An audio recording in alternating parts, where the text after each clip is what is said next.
Okay, so kung natatandaan nyo, meron tayong ni-review na SoundArc speaker nung nakaraan, yung SoundArc K2. 200 watts na portable party karaoke yon. Pero this time guys, nagpadala ulit sila. At ito yung, parang ito yung pinaka bunsong kapatid or nakababatang kapatid ng K2. So ito guys, yung SoundArc A3 Pro. So isa itong 160 watts na again, party karaoke speaker din. Test natin at ano ba yung meron dito sa speaker na to. So tara, wag na natin patagalin pa. Pag-usapan na natin to. Let's do this.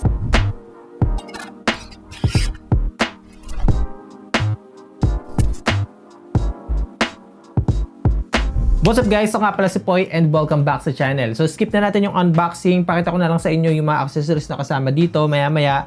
Pero for now, ito yung presyo niya no. Dito sa kanilang Shopee store, 8,199 pesos itong SoundArc A3 Pro. May kasama na siya guys na dalawang wireless microphone. So kung interesado kayo dito sa speaker na to, yung official link niya nandiyan na sa description box para hindi na kayo maghanap. Alright, so simulan na natin agad sa kanyang build quality and sa kanyang design. So para dito sa SoundArc A3 Pro, halos similar nga siya doon sa K2 kaya sinabi kong parang magkapatid lang sila. Pero this time mas medyo iniksian niya ng konti itong A3 Pro. Parang mas naging boxy type siya. Ayan. And then, nagustuhan ko dito guys ay nakapalibot siya ng rubber material. So meaning, protected siya kahit na sabihin na natin mabagsak siya or masagi-sagi habang may ginagawa tayo. So hindi siya agad masisira kasi nga, yun nga, nakabalot siya ng rubber. Then sa harap meron tayong mesh material dito para sa speaker niya. Sa back, I think this one is plastic, pero may halo siyang, may something unique sa texture niya na malambot din siyang hawakan. So pagdating sa design, wala akong masabi dito, napakaangas, maganda yung pagkaka-design talaga sa kanya. So parang rugged design siya na simple lang. Para sa control or buttons ito, nandito siya sa may top part. So nandito yung kanyang power button, yung microphone on and off or pairing button, yung echo button niya, yung adjustment ng reverb, adjustment ng volume ng microphone, and then meron tayong mode button, equalizer button, stop or pause button, and of course yung adjustment ng volume ng mismong speaker. Then dito naman sa likod niya meron tayong makikitang headphone port, meron tayong dalawang 6.5mm port, yung isa dito for wired microphone at yung isa dito para naman sa instrument like guitar. Meron din itong auxiliary in, micro SD card slot, meron tayong USB-A port dito at USB Type-C port for charging. Yung USB-A guys, pwede natin siyang gamitin pang charge, no?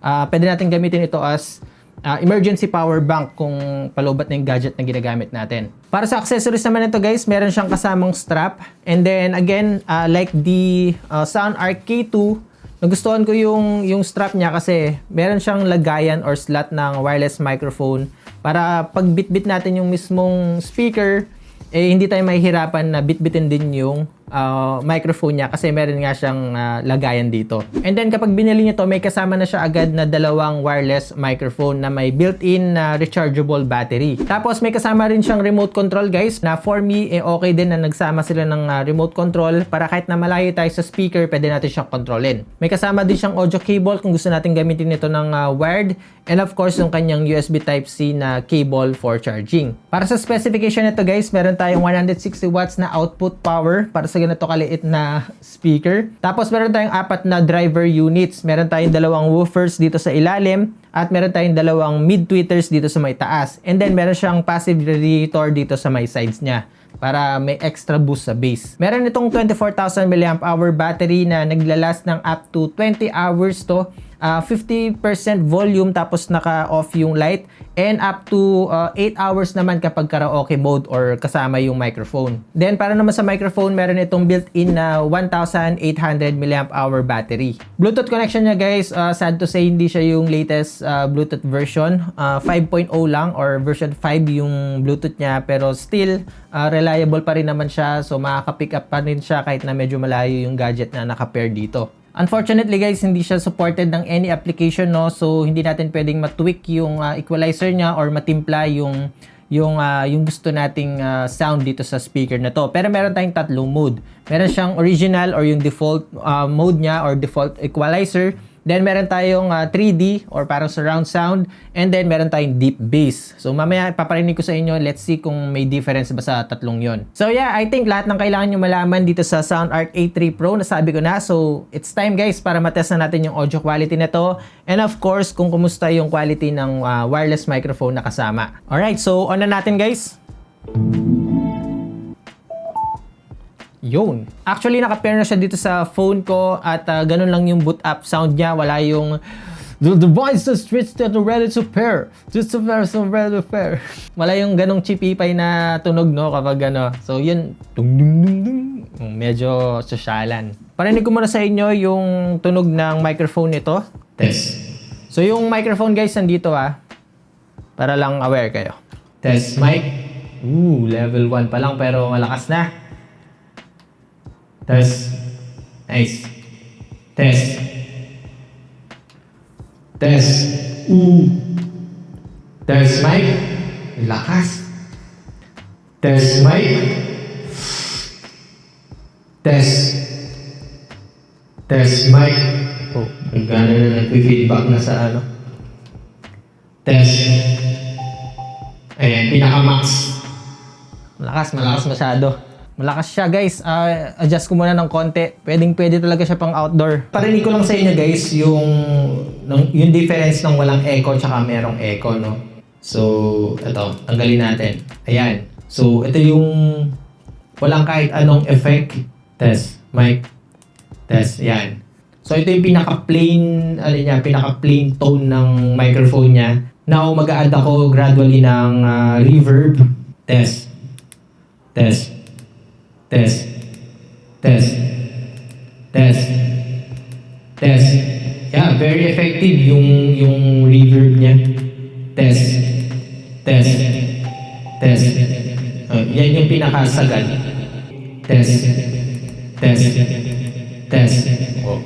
Okay, ngayon naman guys, parinig ko sa inyo yung audio quality ng mismong speaker, no? Parinig ko na rin sa inyo guys yung pagkakaiba nung default equalizer, yung may 3D or surround sound, and yung deep bass.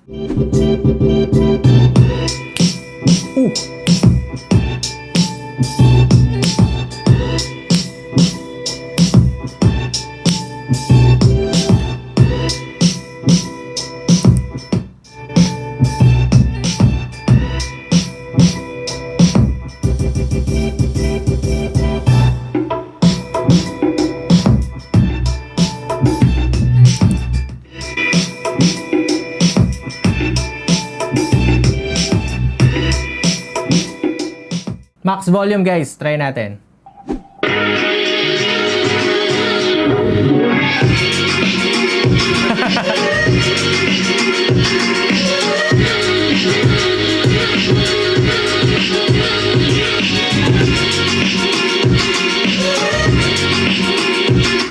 Lakas. Nakakabing ano. Anyway, bago ko tapusin itong video na ito, nagpadala pa pala sila ng isa pang portable speaker guys. Ito yung SoundArc P2. Para sa specs ito, meron siyang Bluetooth 5.3 connectivity, and then up to 15 hours yung kanyang playtime. Very portable, ayan. So, pwede natin madala kahit saan. So, kung gusto lang natin ng mag-chill, meron tayong music na napapakinggan kapag nasa bundok tayo or nasang lugar man or kahit sa kwarto. Check nyo to guys. Ito yung SoundArc P2. Nasa description box din yung link nito. Alright, so that's it guys for today's video. I hope na nakatulong itong video nito. Kung nag-search kayo ng sulit na portable karaoke speaker or party speaker na pwede nyo magamit sa gathering nyo, sa small event, sa bakasyon ng family at barkada nyo, try nyo guys i-check itong SoundArc A3 Pro. Okay yung quality niya, at the same time saktuhan lang sa presyo. Alright, so hanggang dito muna sa ngayon guys. Ako nga pala si Poy, unboxing anything just for you. Nice!